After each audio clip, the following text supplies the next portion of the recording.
Esta mañana, a través de una rueda de prensa, la alcaldesa de Guayaquil, Cintia Viteri, anunció que va a adquirir vacunas contra el COVID-19 para 1 millón de guayaquileños. Para ello, cuenta con propuestas de 3 laboratorios farmacéuticos: AstraZeneca, Sputnik V y Sinovac. La entrevista a la carta.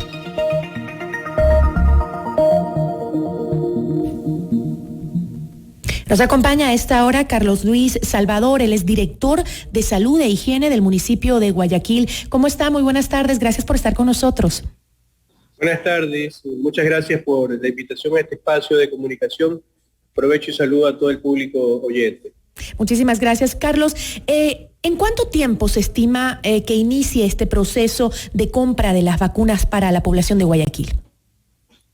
Bueno, la comisión de vacunación para Guayaquil consta de 3 subcomisiones bastante bien establecidas. Una es la comisión administrativa, otra es la comisión técnica médica y otra es la comisión de logística. Uh-huh.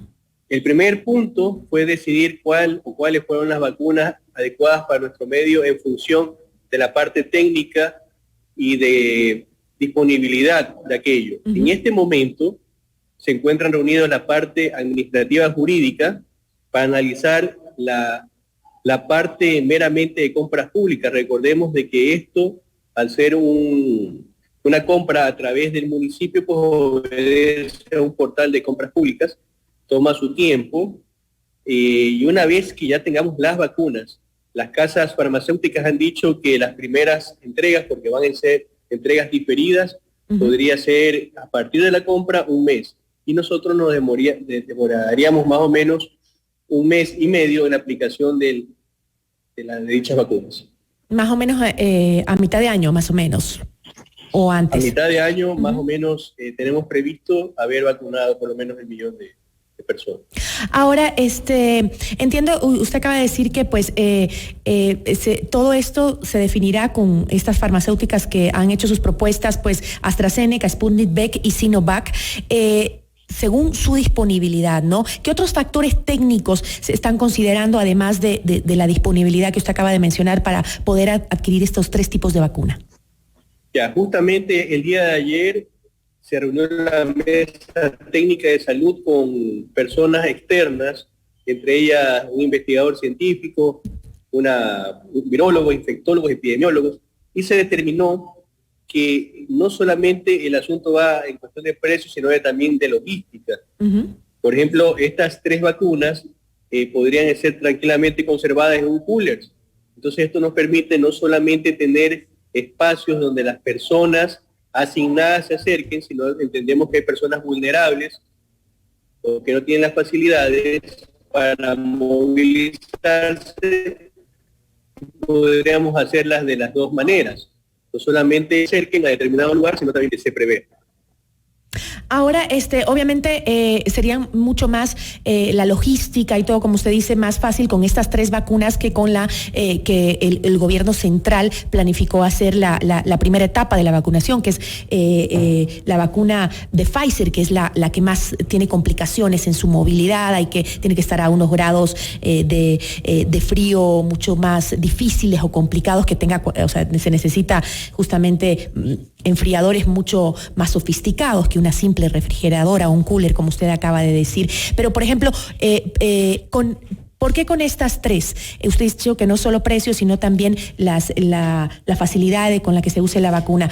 Por ejemplo, Johnson & Johnson también tiene algunas vacunas que son interesantes justamente porque son muy efectivas, porque son fáciles de trasladar, y tienen algunos beneficios más en cuanto a la duración del efecto de la vacuna.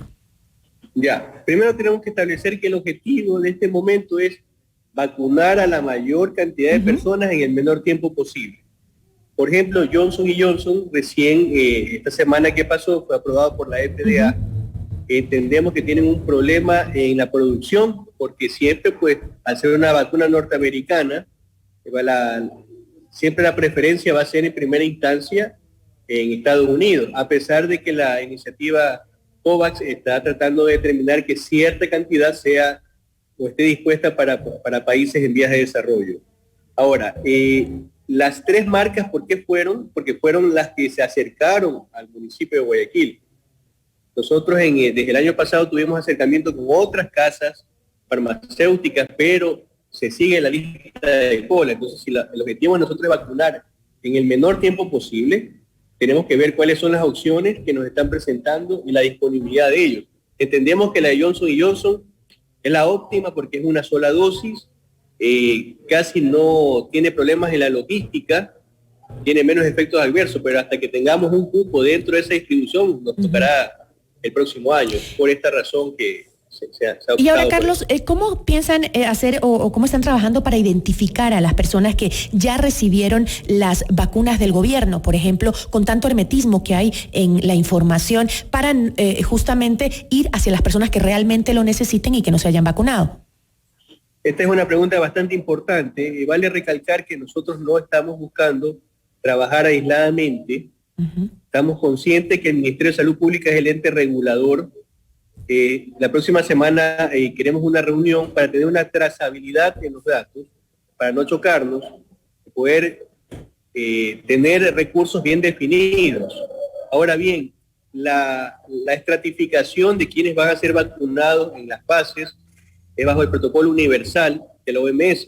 Eso ya está bien definido, pues en primera instancia son las personas de primera línea. Las personas de primera línea son las personas que tratan directamente con pacientes diagnosticados. Porque alguien por ahí me decía, todos estamos expuestos, exactamente, pero no todos estamos expuestos con pacientes COVID. También vamos a tratar con los más vulnerables. En este momento estamos levantando mapas sectorizados donde por partes de Guayaquil se está no solamente tomando en cuenta los grupos etarios, sino también las personas vulnerables que tengan carnet de discapacidad, que tengan enfermedades crónicas preexistentes. Entonces, en el momento que ya sabemos cuándo van a empezar a llegar las vacunas, tomaremos el indicador más grande, que serán los lugares de mayor incidencia de casos. Pero ya tenemos que tener levantada la información respecto a lo que no va a variar: edades, enfermedades preexistentes y la ocupación de las personas. Pues.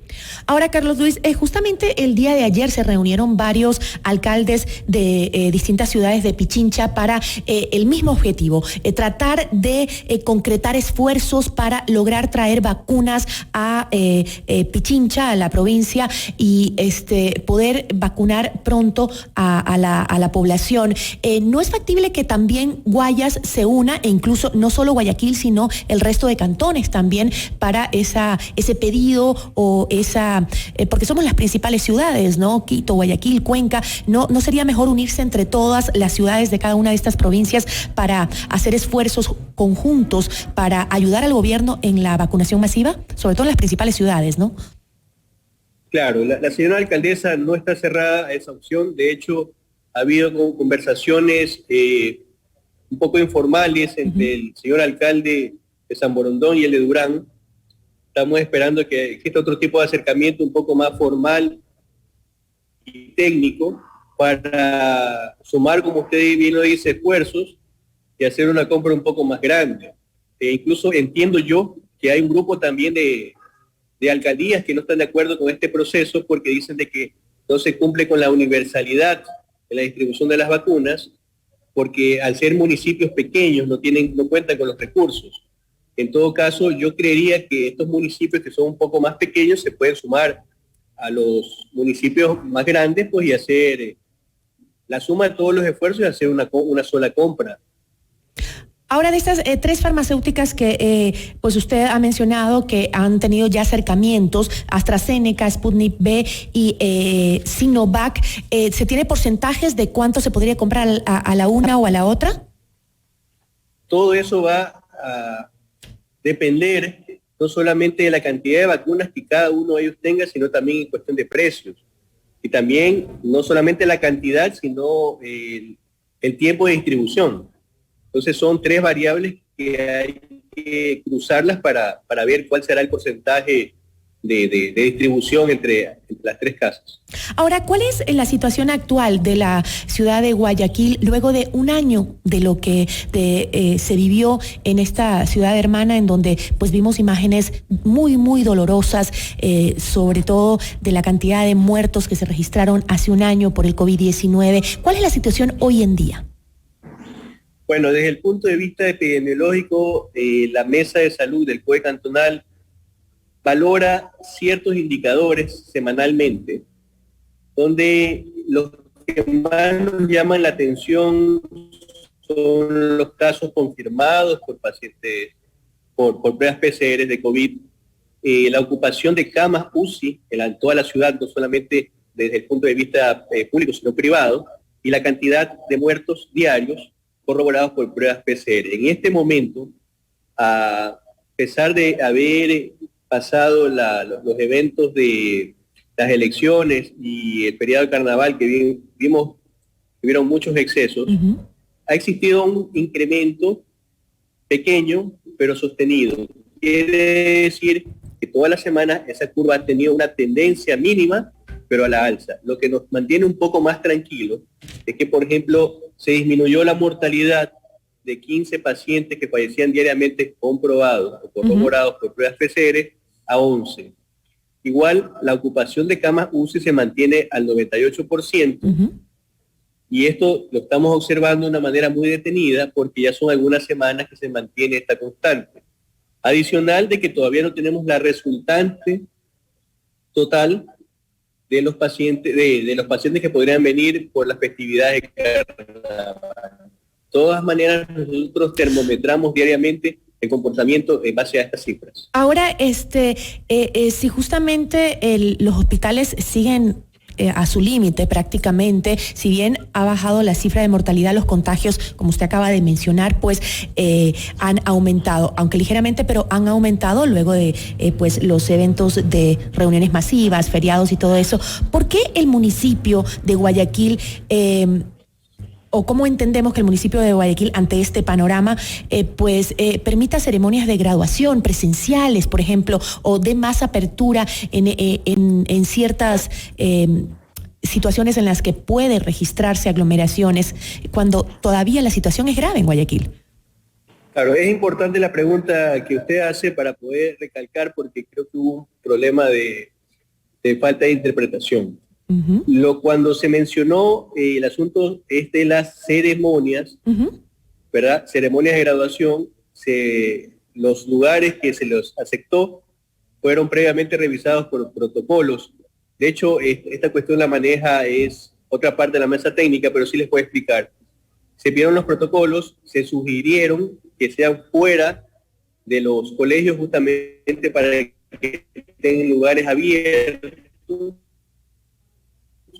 y hacerlo en grupos, y más no como se desvirtuó y se decía que estábamos permitiendo que se hagan las fiestas.